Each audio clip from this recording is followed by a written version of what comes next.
Het is een heel aardige vent. Ja. Rustig. Altijd rustig. Ja. De rust hemzelf. Ja.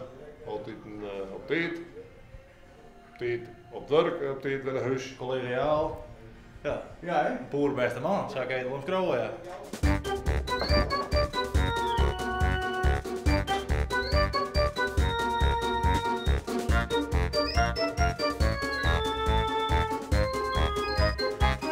De Ries is een hele rustige man. Een vakman op de top. Absoluut, ja. Een hele fijne man om uit te werken. Hij is rustig. En hij verstaat zich vaak heel best. Dus dat vind ik heel mooi, ja.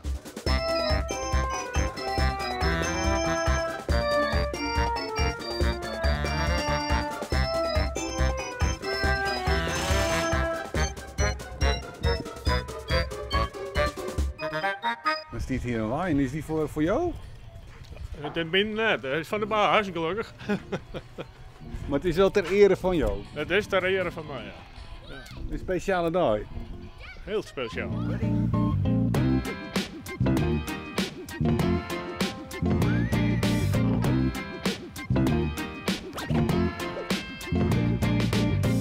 Ik weer nog krijg 14 denk ik toen ik met de zaak kwam. Op 11 april ben ik begonnen. In zo'n 60. Dus Ja. dat is nog een.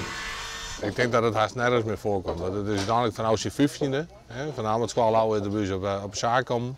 Nou, na 50 jaar lang volhouden in de bouw. Jorden is de bouw al iets makkelijker worden. Maar vroeger was alles maar de hoorn in, maar de kroon, alles moest getild worden. Jorden hebben kraan en pompen. Nou ja, het werk op zich is mooi. Ik heb voor een soort variatie in mijn werk. Ik menselijk, ik heb tegelwerk, ik heb voetwerk, restauratiewerk. Het is verschillend aan werk. Nou, dat is prachtig. Het mooiste vind ik altijd een stukje werk wat je maakt, met name met restauratiewerk. Als het werk dient, het de kerst anders net zijn dat het restaureerd is. Nou, en dat vind ik het grootste compliment wat de dan Jan kerst.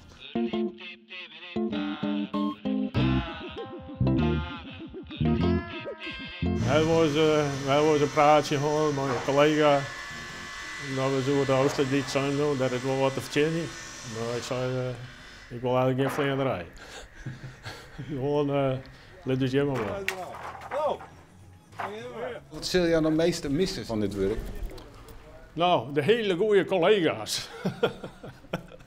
Die achter u staan te zwaaien. Ja. Ja, nou ja, dat is altijd leuk. Altijd lekker ouwen en kletsen dit. Ik was een serieus praatje. Dat jij er ook bij. Maar ja, wat ik al hoor. Maar ja, missen. Ja. Er is haast nog heel wat oors. Sport mag graag wat reizen gaan. Ik ga naar een tuintje. Nou, dus het komt nooit kleren. Dat zit ik net erin. 64, lukt haasten. En nou ja, het wordt eigenlijk wat minder. Meer dan wat piepje en te krijgen, zeg ik dan altijd maar. Dus dan wordt het iedereen opgehouden. Dan ben wij aan het dansen. Nee, dat kan heel even tijd.